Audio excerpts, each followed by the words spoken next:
Chicago becomes a focus Sunday of an all-out immigrant enforcement blitz that even brought ICE Director Tom Homan to the Windy City.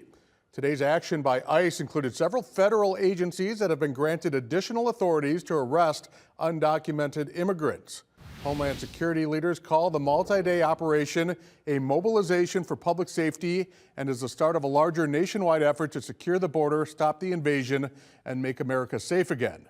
Meanwhile, immigrant advocacy groups file a lawsuit in Chicago against the Trump administration and ICE, saying the deportation raids are retaliatory and violate the First Amendment. Sanctuary cities lock us out of the jails. So instead of ICE being able to arrest the bad guy, the criminal alien, in the safety and security of the jail where the officer's safe, the alien's safe, and the public's safe, sanctuary cities release them back in the community, which endangers the community, putting the criminal alien back in the community. But when we find him, he's going to be with others, most likely. Many times they're with others. If they're in the country legally, they're coming too. We've seen it in our own organizing where workers are fearful of coming to community meetings or fearful of participating in labor actions because they just don't know, is the consequence going to be, at best, do I lose my job? At worst, could I be deported from this country? Back here in Rockford, some expected the Chicago raid days in advance. Seeing it happen feels surreal to them. WIFR's Nathaniel Langley meets with local leaders learning from the operation.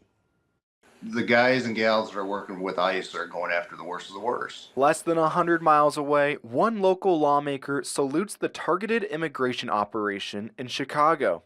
If you're a criminal and you're an illegal alien in the United States of America, I don't care where you are, you should be nervous. I hope you're nervous.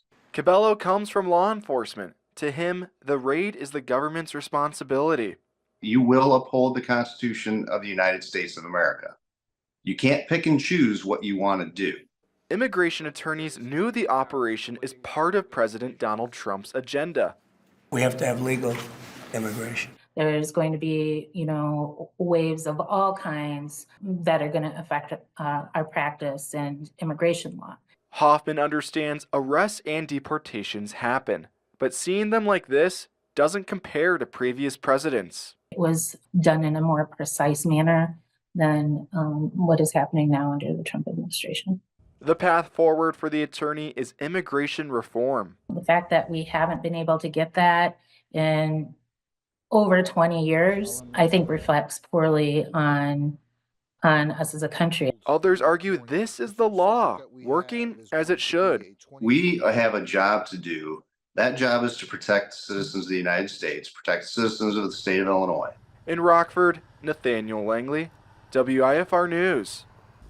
Hoffman says the raid happening on a Sunday makes sense. She believes that's the best day for law enforcement to find those wanted while they're at home.